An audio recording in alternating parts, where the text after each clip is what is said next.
Hello दोस्तों। उत्तर प्रदेश राजसी टंडन मुक्त विश्वविद्यालय इलाहाबाद, ये ओपन यूनिवर्सिटी है इलाहाबाद की, उत्तर प्रदेश में जो स्थित है। ये ओपन यूनिवर्सिटी उन लोगों के लिए है जो अपना कैरियर घर बैठ के ही बनाना चाहते हैं, अपना कैरियर अपनी डिग्री प्राप्त करना चाहते हैं। यहाँ पर कई कोर्स चलाए जाते हैं, उनमें से एक कोर्स है लाइब्रेरी एंड इंफॉर्मेशन साइंस का, bachelor in library information science का। जो जो लोग लाइब्रेरी इंफॉर्मेशन साइंस में अपना कैरियर बनाना चाहते हैं या असिस्टेंट प्रोफेसर बनना चाहते हैं या लाइब्रेरी की डिग्री प्राप्त करना चाहते हैं, उनके लिए गोल्डन अपॉर्चुनिटी है यहाँ पर। वो ये डिग्री ओपन यूनिवर्सिटी से करके अपना कैरियर यहाँ पर बना सकते हैं। तो ये ओपन यूनिवर्सिटी है, उनका कोटेशन भी यही होता है, जहाँ छात्र वहाँ हम। और कोई भी कहीं भी किसी भी समय यहाँ पर अध्ययन कर सकता है, कोई भी बाउंड्री नहीं होती है यहाँ पर। ये उन लोगों के लिए बहुत ही अच्छा होता है जो लोग वर्किंग हैं या हाउसवाइफ हैं, अपना पूरा टाइम या रेगुलर डिग्री नहीं प्राप्त कर सकते, उनके लिए ओपन यूनिवर्सिटी बहुत ही अच्छी है। और लाइब्रेरी में यहाँ पर आप डिग्री प्राप्त कर सकते हैं और लाइब्रेरी में अपना कैरियर आगे बढ़ा सकते हैं। तो यहाँ पर हम बात करने जा रहे हैं इस वॉल्यूम की, जो पुस्तकालय सूचीकरण सिद्धांत बेकार है की है, थर्ड वॉल्यूम है। इसमें बताया गया है कि सूचीकरण है क्या, लाइब्रेरी कैटलॉग क्या है, लाइब्रेरी कैटलॉग। तो हम इसे बहुत ही सरल ढंग से पढ़ेंगे। उसके पहले अगर आप मेरे चैनल पे नए नए हैं तो उसे लाइक कर दीजिए, और अगर आपको आगे भी समझ में आता है और आप किसी की हेल्प करना चाहते हैं तो इसको शेयर कर दीजिएगा। चलिए फिर हम स्टार्ट करते हैं। पुस्तकालय सूचीकरण सिद्धांत और प्रकार में पुस्तकालय सूचीकरण क्या है? अच्छा, मुझे बताइए, आप कभी कोई होटल में गए होंगे, रेस्टोरेंट में गए होंगे, तो आप वहाँ पर वेटर या स्टाफ से आप उसका कैटलॉग मँगवाते हो या आप बोलते हो कि मेनू लेके आ भाई। मेनू उस होटल के बारे में बताता है कि यहाँ पर क्या-क्या अवेलेबल है, यहाँ पर क्या-क्या स्पेशल चीज़ है। जब मेनू में ही उस फूड की स्टाल लिखा रहता है उस फूड के आगे, तो आपको पता चल जाता है कि यहाँ पर क्या स्पेशल आइटम है यहाँ का, उसे तो ज़रूर मँगवाना चाहिए, है ना? उसी तरह यह हाइलाइट होता है, उसी तरह लाइब्रेरी में आप सब बुक्स एक साथ नहीं देख सकते हो। जैसे वहाँ पर सारे खाने का एक एक एक तरह से सारे खाने को टेस्ट नहीं कर सकते हो। सिर्फ़ मेनू से आपको पता चलता है कि यहाँ के होटल में क्या-क्या अवेलेबल है। उसी तरह लाइब्रेरी में एग्ज़ैक्टली वैसे ही लाइब्रेरी में कैटलॉग से पता चलता है कि यहाँ पर क्या-क्या चीज़ अवेलेबल है। है ना? कितनी सरल चीज़ थी लाइब्रेरी कैटलॉग, अब समझ में आया। सिर्फ़ कैटलॉग देखने से लाइब्रेरी में क्या-क्या चीज़ अवेलेबल है, ये पता चलता है। अब ये तो समझ में आ गया कि हाँ, ये होता क्या है। अब इसमें एंट्री कैसे होती है?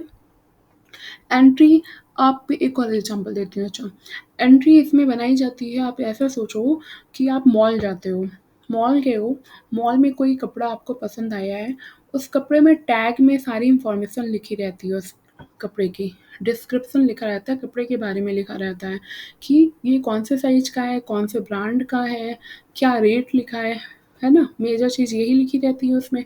उसी तरह ये उसी तरह लाइब्रेरी में कैटलॉग में सारी इन्फॉर्मेशन रहती है, उस बुक के बारे में, उस मैन्युस्क्रिप्ट के बारे में, उस पीरियोडिकल के बारे में, जो भी आप डॉक्यूमेंट ले रहे हो लाइब्रेरी पे, उसके बारे में सारी इन्फॉर्मेशन कैटलॉग में अवेलेबल होती है।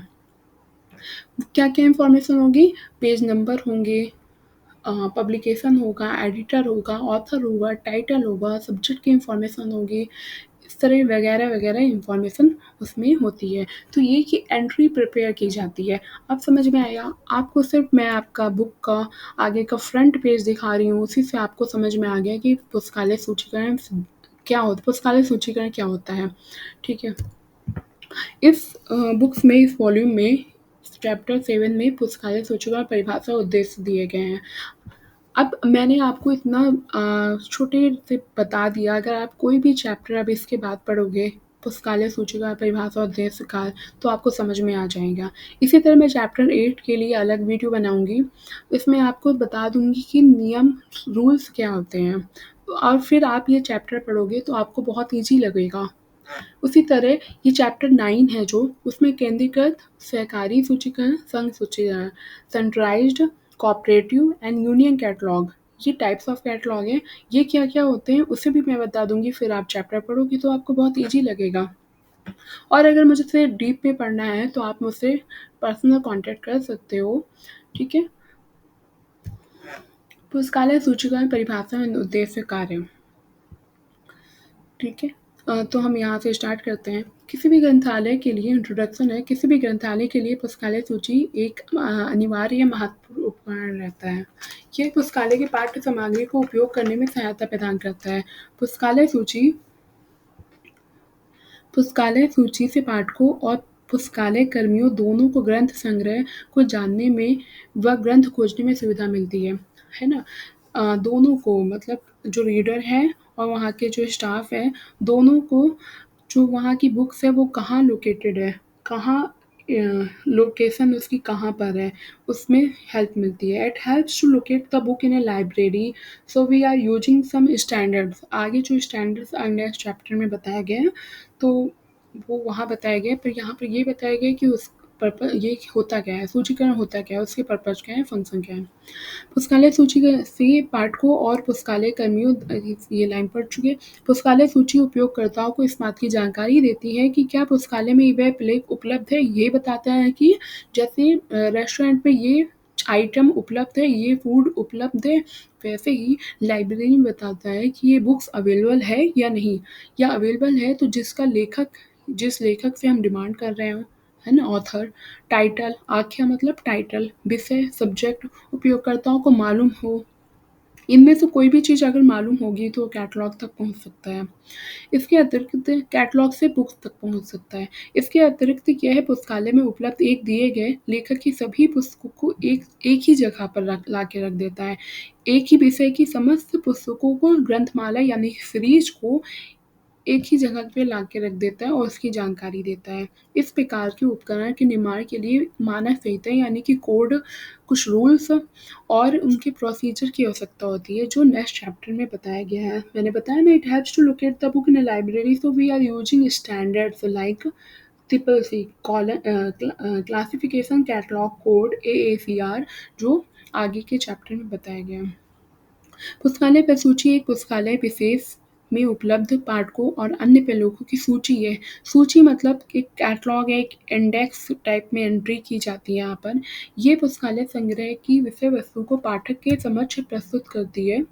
सूचीकरण पाठक को उसके वांछित प्रलेख की पहचान से सहयोग प्रदान करने के लिए प्रलेखों का विवरण देने की तकनीक है। इसमें क्या होता है कि एंट्री की जाती है, एक विवरण दिया जाता है जिससे आपको पहचान हो सके जो आप बुक्स ढूँढ रहे हो वो कहाँ पर अवेलेबल है, और यही बुक्स जो आप ढूँढ रहे हो इसी ऑथर के बारे में, इसी टाइटल के बारे में, इसी सब्जेक्ट के बारे में, वो सब आप देख के कैटलॉग में देख सकते हो। इस इकाई में हम आपको पुस्तकालय सूची और प्रसूचीकरण से संबंधित कुछ मूलभूत विचारों से परिचित कराएँगे। पुस्तकालय सूची के निर्माण और उत्पादन का उद्देश्य बताएँगे। उपयोगकर्ताओं की पुस्तकालय की विषय वस्तु की पहचान करने में सहायता प्रदान करेंगे। पुस्तकालय सूची पहचानने और खोजने में पहुँचने में सहायता प्रदान करती है। यहाँ पर ऑब्जेक्टिव दे रखे हैं। हम ओरिजिन ऑफ कैटलॉग देखते हैं। ओरिजिन ऑफ कैटलॉग, कैटलॉग की उत्पत्ति एक ग्रीक वर्ड से हुई है, जिसका मतलब पहले इसे CATA नहीं बोल के KATA बोला जाता था। तो कभी भी एक क्वेश्चन आता है तो आप क्या बोलोगे, कैटलॉग की उत्पत्ति किससे हुई है? ग्रीक वर्ड से हुई है, KATA, LOGUS। फिर बाद में धीरे-धीरे कैटा को बोलते-बोलते CATA में कन्वर्ट हो गया है, ठीक है? जो वर्ड हमें ईज़ी लगता है उस लैंग्वेज में हम अपने आप ही वो वर्ड कन्वर्ट होता जाता है धीरे-धीरे। तो कैटा ना बन के कैटलॉग बन गया है, CATA। कुछ परिभाषा दी गई हैं। एस.आर. रंगनाथन के अनुसार, एस.आर. रंगनाथन ने जो father of library science in India माने जाते हैं, तो उन्होंने क्या परिभाषा की है, सूची मुद्रित या हस्तलिखित हो सकती है, यह पत्रकों या निबंधों पत्रों में हो सकती है। जो कैटलॉग होती है वो आपकी प्रिंटेड हो सकती है या हैंड रिटन हो सकती है ना? और मीनिंग ऑफ लाइब्रेरी कैटलॉग देख लेते हैं। पुस्तकालय द्वारा सामान्यतः पाठक और संदर्भ सामग्री विभिन्न भौतिक स्वरूपों में अधिग्रहित की जाती है। मतलब लाइब्रेरी में कई टाइप के मटेरियल होते हैं, डॉक्यूमेंट्स होते हैं, फिजिकल मटेरियल होते हैं, जिसका उपयोग पाठकों द्वारा अध्ययन, निर्देश, अनुसंधान जिसके लिए किया जाता है। इसका उपयोग यूजर अपने स्टडी के लिए, डायरेक्शन के लिए और रिसर्च के कामों के लिए करता है। सामग्री के लगातार अध्ययन हेतु उपयोग तथा अन्य कारणों से किसी निर्धारित समय पर उसमें से कुछ सामग्री पुस्तकालय में फलकों पर उपलब्ध नहीं होती है। मतलब कुछ सामग्री जो बुक्स होती हैं, वो हमेशा लाइब्रेरी में लगी नहीं होती हैं। उनके कैटलॉग तो बना दिए जाते हैं, पर जो बहुत इम्पोर्टेंट बुक होती हैं, वो थोड़ा-सा लाइब्रेरी में ही रखे थोड़ा हट के रखी जाती हैं। उपयुक्त कारण से पुस्तकालय के लिए आवश्यक हो जाता है कि वह अपने प्रयोग संग्रह की जानकारी पाठकों को प्रदान करने की दृष्टि से सामग्री के भौतिक स्वरूप को विचार किए बिना अधिग्रहित संपूर्ण सामग्री के लिए एक सार्वजनिक अभिलेख का निर्माण करे। अब जो चीज़ हमारे सामने नहीं है, एकदम फ्रंट पे नहीं रखी जाती, साइड पे रख दी जाती, उसकी वो वहाँ तक उस बुक तक वो कैसे पहुँच पाएगा? उसके लिए आपको तो कुछ ना कुछ बनाना पड़ेगा, जैसे उसमें कुछ इन्फॉर्मेशन देनी पड़ेगी जिससे उस बुक तक पहुँच पाए, क्योंकि वो फ्रंट में नहीं है ना, थोड़ा-सा दूर रखा गया है, थोड़ा अलग करके रखा गया है। पाठ्य सामग्री संदर्भ सामग्री विभिन्न भौतिक स्वरूपों में होती है, जैसे अ जो अ, सामग्री होती हैं, जो बुक्स रखी जाती हैं, वो कई फिजिकल फॉर्म पे होती हैं। जैसे कुछ प्रिंटेड होती हैं, कुछ यंत्र पठनीय स्वरूप में होती हैं, है ना? मैकेनिकल होती हैं कुछ। आवश्यकतानुसार उन्हें पुस्तकालय में विभिन्न स्थानों में अनुभागों यानी उनके सेक्शन और क्लास या फलक में रखे जाते हैं। इस तरह पुस्तकालय सूचीकरण का प्रमुख उद्देश्य लेखक, विषय, आख्या, अन्य अधिगमों को द्वारा पुस्तकालय के संग्रह के उपयोग में पाठकों की सहायता करना होता है और साथ में ये बताना होता है कि ये बुक्स कहाँ पर अवेलेबल है। ठीक है? यहाँ तक आपको समझ में आ रहा होगा, अगर समझ में आ रहा है तो लाइक करिएगा और आगे मुझे बताइएगा कि इसमें कौन से मॉड्यूल में, कौन से वॉल्यूम पे आपको वीडियो बनाने की ज़रूरत है। ठीक है? पुस्तकालय सूची के उद्देश्य और कार्य। उसके कार्य क्या है, उद्देश्य क्या है? वर्तमान समय में पुस्तकालय की पाठ्य सामग्रियों का संकलन, व्यवस्थापन, ज्ञान प्रसार के लिए किया जाता है, जिसको संपन्न करना सूची का एक महत्वपूर्ण उद्देश्य होता है।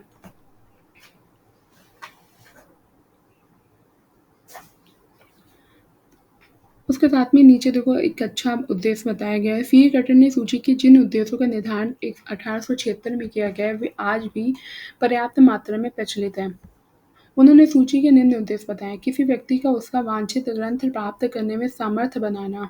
ठीक है? कोई भी पर्सन अपना अ, जो अपना बुक्स प्राप्त करना चाहता है, जो भी डिज़ायरेबल उसकी बुक्स है, उसको पता लगाना यदि उस पुस्तक के बारे में लेखक या टाइटल या विषय का ज्ञान हो। ठीक है? यह मालूम हो कि पुस्तकालय में किसी लेखक द्वारा किसी विषय पर तथा किसी विशिष्ट प्रकार के साहित्य कौन-कौन से बुक्स उपलब्ध हैं। ये भी पता चलता है कि अ, इस टाइटल की कौन-सी बुक, कितनी बुक्स उपलब्ध हैं। अगर मैं कहूँ इस सब्जेक्ट की यानी कि लाइब्रेरी इन्फॉर्मेशन साइंस की किसी लाइब्रेरी में कितनी बुक्स उपलब्ध है या मैथमेटिक्स की कितनी बुक्स लाइब्रेरी में उपलब्ध है, ये भी पता कर सकता है। और ऐसा रंगनाथन की कितनी बुक्स उस लाइब्रेरी में उपलब्ध हैं, वो भी पता कर सकता है कैटलॉग की हेल्प से। किसी पुस्तकालय के संस्करण विशेष यानी कि जो एडिशन आया है, उसमें कौन-कौन सी बुक्स उपलब्ध है, ये भी पता कर सकता है। तो सूची का प्रथम उद्देश्य क्या हो गया? पुस्तकालय में पुस्तकों की जानकारी का समुचित उल्लेख में ज्ञान करना, जिससे उपयोगकर्ता इस जानकारी के आधार पर पुस्तकों को प्राप्त करने में सफल हो। पहले तो उसे जो बुक्स वो चाहता है, जिसकी उसे नीड्स है, वो मिल जाए पहले, यही फर्स्ट पर्पज़ है। सूची का सेकंड पर्पज़ क्या है? पुस्तकालय में उपलब्ध किसी लेखक, संपादक या ट्रांसलेटर मतलब अ, ऑथर, एडिटर या ट्रांसलेटर की कितनी कृतियाँ उपलब्ध हैं, उसे मिल जाए। ठीक है? और थर्ड क्या पर्पज़ है?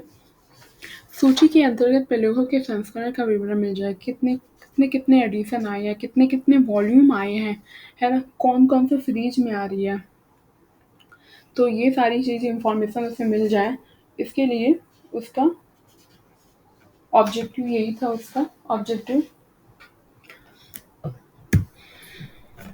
आगे बताया गया है कि ऐसा रंगनाथन के अनुसार पुस्तकालय सूची के एक उद्देश्य बताए गए हैं। प्रत्येक पाठक को उसकी पुस्तक मिले, प्रत्येक पाठक को उसकी पुस्तक मिले। यही लॉ है जो ऊपर के थर्ड लॉ है, 3 लॉ है, वही बताया गया है, प्रत्येक पाठक को उसकी पुस्तक मिले। और अ, सॉरी, सेकंड लॉ है प्रत्येक पाठक को उसकी पुस्तक मिले, प्रत्येक पुस्तक को उसका पाठक मिले और पाठक और कर्मचारी का समय बचे। यही लॉ है, ठीक है। तो ये बताया गया है कि save the time of reader, every reader is her gets book, every books gets its reader. तो आगे बढ़ते हैं। मिस आईजी के अकॉर्डिंग जो परिभाषा दी गई है वो इतनी इम्पोर्टेंट नहीं है, फिर भी आप मतलब ये जो पर्पज़ बताए गए हैं वो आप देख लेना। हम आगे बढ़ते हैं। आपको समझ में आ गया होगा इस कि होता क्या है। कार्य में बढ़ते हैं। पुस्तकालय सूची का अत्यंत आवश्यक कार्य पाठकों को उसकी अभीष्ट पुस्तक प्रदान करना।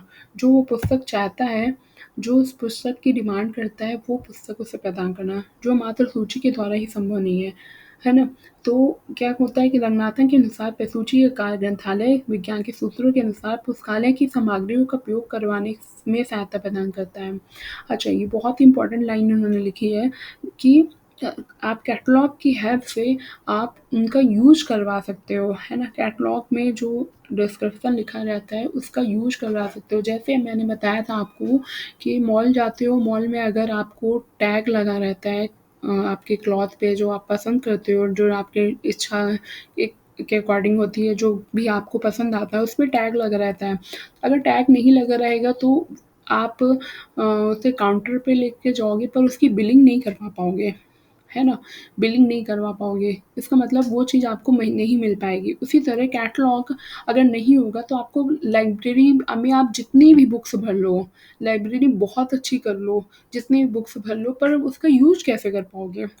कैसे पता चलेगा कि आपको कौन-सी बुक कहाँ रखी है, किस ऑथर की बुक कितनी है, कौन-सी और बेटर है, कितने एडिशन आ चुके हैं, कौन-सा किस सीरीज़ की बुक है, वॉल्यूम क्या है उसका और किसका पब्लिशर है ना? कौन-सी बुक मुझे इस समय पढ़नी चाहिए, कौन-सी आउटडेटेड हो चुकी है, ये सब सारी इन्फॉर्मेशन कैटलॉग में होती है। इसका पब्लिशर कौन है, एडिटर कौन है, ऑथर कौन है, टाइटल कौन है, सब्जेक्ट कौन-सा है, कितने पेज की है, हमें छोटी पतली पेज की चाहिए, सारी ये ज़्यादा मोटी पेज की हम नहीं पढ़ सकते। ये सारी चीज़ इन्फॉर्मेशन कैटलॉग में होती है। तो उसका यूज़ करवाना बुक्स का, ये भी ज़रूरी होता है। पुस्तकों के लेखक की प्रविष्टि को इस प्रकार व्यवस्थित करना जिससे किसी भी लेखक की सभी कृतियाँ एक ही नाम से एक ही स्थान पर प्राप्त हो जाती है। पुस्तकालय में उपलब्ध प्रत्येक पुस्तक को अभिलेख के द्वारा प्राप्त करना। विषय संलेख को इस प्रकार व्यवस्थित करना जिससे कि एक विषय के एक ही प्रकार के विषय एक ही स्थान पर आ गए। जैसे लाइब्रेरी साइंस की बुक एक ही जगह पे कैटलॉग होगी, सिर्फ लाइब्रेरी के कैटलॉग है, उससे आप पता चला लोगे कि ऐसा रंगनाथन की कितनी बुक्स हैं। ऐसा नहीं कि लाइब्रेरी साइंस के बाद मैथमेटिक्स की बुक आ रही है, मैथमेटिक्स के बाद केमिस्ट्री की आ रही है कैटलॉग, केमिस्ट्री के बाद फिजिक्स की आ रही है, फिजिक्स के बाद इंजीनियरिंग की आ रही है, ऐसा नहीं होगा। लाइब्रेरी साइंस का एक ही कैटलॉग एक ही ड्रॉर पे रखा होगा जिससे आप पता लगा सको इस ऑथर की कितनी बुक्स हैं। प्रत्येक कृति उसके अंश को उस कृति के विशिष्ट विषय के अंतर्गत अभिलेख किया करना प्रस्तुत करना है। उपयोगकर्ता को एक संलेख से दूसरे संलेख की निर्दिष्ट करना होता है। मतलब एक जगह से दूसरी जगह जाने के लिए क्रॉस एंट्री की जाती है, जिससे आप जा सकते हो। क्लास रेफ़रेंस एंट्री की जाती है, जिससे आप जा सकते हो उस जगह। क्रॉस रेफ़रेंस एंट्री किसी विशिष्ट विषय पर पुस्तकालय में कौन-कौन सी पुस्तक उपलब्ध है, ये भी बताया जा सकता है कि उस सब्जेक्ट पे पर्टिकुलर कितनी बुक्स उपलब्ध है। तो आपने क्या-क्या देखा कि आपने देखा पुस्तकालय में अ, फंक्शन ऑफ लाइब्रेरी कैटलॉग में क्या-क्या फंक्शन है, पहला फंक्शन नोट करिएगा।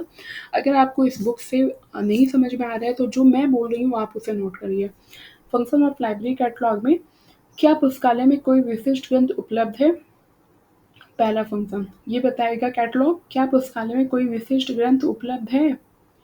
दूसरा बताएगा कि क्या विशिष्ट लेखक के कौन-कौन से जो हम विशिष्ट मतलब जो हम नाम रख रहे हैं। आप कोई भी नाम ले लो, विशिष्ट लाइब्रेरी इन्फॉर्मेशन साइंस ले लो या कोई भी नाम ले लो। लेखक में लेखक का नाम ले लो आप ऐसा करना था। पहला फंक्शन मैंने क्या बताया कि आप पुस्तकालय में कोई विशिष्ट ग्रंथ उपलब्ध है, ठीक है। क्या दूसरा है किसी विशिष्ट लेखक के कौन-कौन से ग्रंथ और किसी विशिष्ट ग्रंथ के कौन-कौन से संस्करण पुस्तकालय में लाइब्रेरी में अवेलेबल हैं, ये बताता है। अब और क्या बताते हैं, क्या पुस्तकालय में इस लेखक का ये ग्रंथ उपलब्ध है, यानी कि अमुक लेखक का अमुक ग्रंथ उपलब्ध है। क्या पुस्तकालय में इस लेखक का या अमुक लेखक के कितने ग्रंथ उपलब्ध हैं, कौन-कौन से ग्रंथ उपलब्ध हैं, क्या डॉक्यूमेंट्स उपलब्ध हैं। और 5 क्या है, क्या पुस्तकालय में इस टाइटल का ग्रंथ उपलब्ध है, ठीक है। 6 क्या है, क्या पुस्तकालय में इस एडिटर का या इस ट्रांसलेटर का ग्रंथ उपलब्ध है। आपको एडिटर और ट्रांसलेटर के बारे में मैं बाद में अच्छे से बताऊँगी डिस्क्राइब करके। इतना तो पता होगा कि कोई भी बुक में एडिटर होता है, अगर उस बुक को ट्रांसलेट करते हैं तो उसका ट्रांसलेटर होता है। नेक्स्ट, क्या पुस्तकालय में इस अमुक सीरीज का अमुक ग्रंथ उपलब्ध है, ठीक है। कई बुक कई सीरीज में आती है, एक के बाद एक सीरीज में आती है। तो क्या पुस्तकालय में अ, वॉल्यूम का इस वॉल्यूम का कोई अन्य वॉल्यूम उपलब्ध है? क्या पुस्तकालय में अमुक विषय से संबंधित कोई और भी संबंधित या रिलेटेड ग्रंथ उपलब्ध हैं? ये सारी बातें आपको कैटलॉग से मिलती है। तो आपके पास कितने सारे पॉइंट हो गए हैं। तो को मैंने जो 3 चीज़ बताई, जैसे वॉल्यूम है, एडिटर है, volume is a part of story, volume is a part of story like DTC. DTC जब आप क्लासिफ़िकेशन पढ़ोगे तब आपको डीटीसी भी पढ़ना पड़ेगा, डिविड डेसिमल क्लासिफ़िकेशन। डीटीसी में 3 वॉल्यूम हैं। जो एक साथ यूज़ होते हैं, वॉल्यूम एक साथ यूज़ होते हैं, और सीरीज़ जो आती है, जो ग्रंथमाला जो वर्ड यूज़ किया मैंने, series is a different time interval पे आती है। वो रिलेटेड तो होती है, कनेक्टेड होती है पहले, पर डिफरेंट टाइम इंटरवल से आती है। अगर आपको किसी भी तरह की कोई भी प्रॉब्लम है और मुझसे पर्सनल पढ़ना चाहते हैं, तो आप मुझसे कॉन्टैक्ट कर सकते हैं। ठीक है, डिस्क्रिप्शन में मैं अपना नंबर डालूँगी, जिससे आप मुझसे कॉन्टैक्ट कर सकते हैं। यूपीआरटीओ में कोई भी वॉल्यूम या कोई भी पेपर आपको पढ़ना है, तो उसके लिए आप कॉन्टैक्ट कर सकते हो। अब हम पढ़ते हैं कैटलॉग और क्लासिफ़िकेशन में अंतर क्या होता है। ये भी समझना ज़रूरी है क्योंकि ये दोनों प्रैक्टिकल के पार्ट हैं। क्लासिफ़िकेशन और कैटलॉगिंग दोनों प्रैक्टिकल के पार्ट हैं। तो ये समझना ज़रूरी है कि दोनों में डिफ़रेंस क्या है। देखो, क्लासिफ़िकेशन मैं बता देती हूँ, फिर आप इसे रीड कर लेना। क्लासिफ़िकेशन में क्या होता है और कैटलॉग में क्या होता है। पहले तो आप देखो कि दोनों का पर्पज़ यही है कि उपयुक्त पाठक को उपयुक्त समय पे उपयुक्त ग्रंथ मिल जाना, यानी कि राइट रीडर को राइट टाइम पे राइट बुक मिल जाना, है ना? दोनों का पर्पज़ यही है। ये सिर्फ़ कैटलॉग और इसका पर्पज़ नहीं है, क्लासिफ़िकेशन का नहीं है। जब आप कोई बुक पर अर्जन करते हो, बुक का अर्जन करते हो, बुक का एक्विज़िशन करते हो, बुक का परचेज़ करते हो, फिर बुक आती है आपके पास लाइब्रेरी में, फिर उसका क्लासिफ़िकेशन करते हो, फिर बुक को डिस्प्ले में लगाते हो, उसकी साज-सज्जा करते हो, फिर रेफ़रेंस सर्विस प्रदान करते हो, ठीक है? फिर उसका आदान-प्रदान होता है। ये सारे सभी का पर्पज़ यही है कि राइट बुक को राइट रीडर राइट टाइम पे मिल जाना, ठीक है? इसके लिए एक सूचीकरण बनाया जाता है कि आप जल्दी से जल्द राइट बुक को राइट रीडर के पास राइट समय पे मिल जाए, तो उसके लिए सूचीकरण बनाया जाता है, सूचीकरण बनाया जाता है। और सूचीकरण के पहले वर्गीकरण बनाया जाता है। वर्गीकरण में आप क्या होता है कि वर्गीकरण के क्लासिफ़िकेशन के द्वारा ग्रंथों को विषयानुसार सही सहायक क्रम में व्यवस्थित किया जाता है, एक क्रम में व्यवस्थित किया जाता है, ठीक है? आगे मैं यहाँ पे पढ़ देती हूँ। सूचीकरण वर्गीकरण पुस्तकालय में होने वाली 2 प्रक्रियाएँ, इन दोनों प्रक्रियाओं का मूल उद्देश्य पुस्तकालय के उपयोगकर्ताओं को उनके अध्ययन और अनुसंधान की आवश्यक सामग्री मिले, यदि पुस्तकालय में उपलब्ध है तो। उन्हें खोजने और चयन करने में सहायता मिलती है इससे। वर्गीकरण कार्य में पुस्तकालय के विषय का निर्धारण किया जाता है, मतलब उसके सब्जेक्ट का पता लगाया जाता है। कोई बुक आई है, आपको कैसे पता चलेगा ये लाइब्रेरी एंड इन्फॉर्मेशन साइंस की है, ये यही बुक जो आप पढ़ रहे हो वो बीएलआईएस की है, ये कैसे पता चलेगा? तो ये क्लासिफ़िकेशन से पता चलेगा। क्लासिफ़िकेशन का काम करने वाले को क्या कहते हैं? आप मुझे कमेंट करके बताइएगा, क्लासिफ़िकेशन वाले काम करने वाले को क्या कहते हैं? ठीक है? तो इस प्रकार पुस्तकालय और एक और क्वेश्चन लिखिएगा, क्लासिफ़िकेशन बनाने वाले को क्या कहते हैं? ठीक है?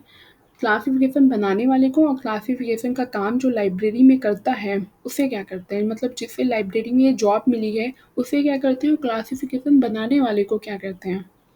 2 अलग-अलग चीज़ें हैं, दोनों का अलग-अलग नाम है, ठीक है? तो वर्गीकरण कार्य में पुस्तकालय के विषय का निर्धारण किया जाता है, उसका सब्जेक्ट पता लगाया जाता है कि ये बुक मैथ की है, ये बुक इंजीनियरिंग की है, ये बुक फिज़िक्स की है, ये बुक केमिस्ट्री की है।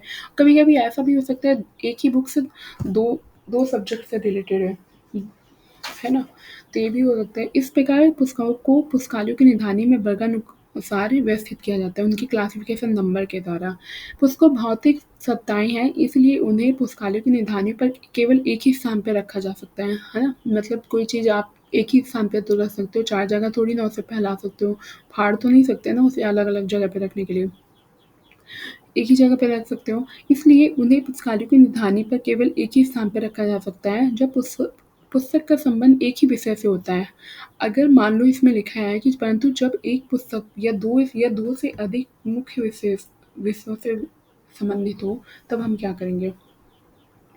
तब हम जैसे हिंदू दर्शन हिंदू दर्शन आप मान लो ये हिंदू मतलब हिंदू के क्या हो गया, एक रिलीजन हो गया और दर्शन फिलॉसफी। तो रिलीजन और फिलॉसफी दोनों की बुक है, जैसे हिंदू दर्शन। तो रिलीजन और फिलॉसफी दोनों की बुक है, तो या तो हम इसे रिलीजन में रखेंगे या तो फिलॉसफी में रखेंगे, पर उसके लिए क्या करते हैं, आदर्श पुस्तक के विषय को देखते हुए ऐसी पुस्तकों को 2 स्थान पर रखना चाहिए, है ना? यानी कि वो रिलीजन में भी आ रही है और फिलॉसफी में भी आ रही है, परंतु ये संभव नहीं है। किसी पुस्तक को केवल एक ही स्थान पे रखा जा सकता है और एक ही क्लास नंबर यानी कि क्लासिफ़िकेशन बनाया जाता है।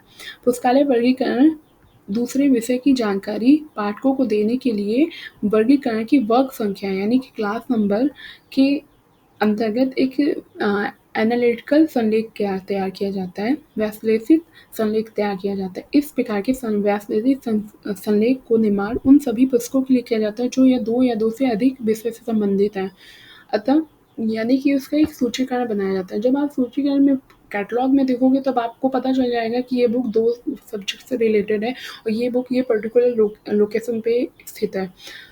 है ना? तो अतः सूचीकरण वर्गीकरण एक दूसरे का पूरक है ना, दोनों एक दूसरे के पूरक है, दोनों एक दूसरे से मिलते जुलते हैं। पहले वर्गीकरण का कार्य होता है कि उसे क्लास नंबर मिलती है, फिर उसके बाद उसके कैटलॉग होता है। यही स्थिति संकलित संपादित संग्रहों की भी है। इस स्थिति में लेखक व्यासलीत संकलित ये सब चीज़ें आप छोड़ दो, ठीक है? हाँ, यहाँ से देखो वर्गीकरण दोनों एक दूसरे के सहायक और पूरक हैं। इन दोनों की प्रक्रियाएँ संयुक्त रूप से पुस्तकालय में संग्रहित प्रलेखों के संपूर्ण अंतर विषयों की जानकारी उपयोगकर्ताओं की देती है, ठीक है? एक पुस्तकालय प्रसूची में प्रायः प्रलेखों के अभिगम और खोज के लिए ग्रंथ पूरक डाटा के अतिरिक्त अन्य सूचनाएँ भी उसमें सम्मिलित होती हैं। कैटलॉग जो बनाया जाता है उसमें कई डेटा की एंट्री की जाती है, ठीक है? सारी चीज़ें होती हैं, पृष्ठ आदि विवरण इतने सब खोजने के लिए जिस चीज़ से यूज़र उसकी डिमांड कर सकता है बुक्स की, वो सारी एंट्री कैटलॉग में होती है कि ये टाइटल की बुक जो मैं आपको फंक्शन बताई हूँ, उसी से तो डिमांड कर सकता है कि एडिटर का, ट्रांसलेटर का, सीरीज़ का, है ना? उसके पुस्तकालय सूची का उपयोग प्रलेखों से संबंधित पाठकों के अनेक प्रश्नों का उत्तर देने के लिए संदर्भ सूत्र के रूप में किया जाता है। आपको मैंने बताया भी है कितने टाइप्स के क्वेश्चन होते हैं, जब उसके फंक्शन में आपको गिना रही थी। तो वस्तुतः पुस्तकालय सूची का उपयोग अनेक बार प्रलेखों से संबंधित सूचनाओं की जिज्ञासाओं के उत्तर प्रदान करने के लिए आरंभिक सूत्र है। सबसे पहले आरंभिक सूत्र कैसे है कि सबसे पहले आप कैटलॉग में जाते हो, फिर कैटलॉग की हेल्प से बुक में जाते हो, है ना? तो जैसे एक लेखक विशेष द्वारा रचित पुस्तकें कितनी हैं, एक विषय की पुस्तकों के बारे में पता लगाना, किस एक लेखक का पूरा नाम या जन्म मृत्यु या उसका सूडोनेम होता है, जैसे प्रेमचंद उसका वास्तविक नाम ना होके कोई डुप्लीकेट नाम से या कोई अन्य नाम से अदर नेम से वो जो उसे पसंद होता है, पेन नेम होता है उसका, जो भी उसके नेम होते हैं, निक नेम होते हैं, उसके नाम से वो कभी बुक बना देता है।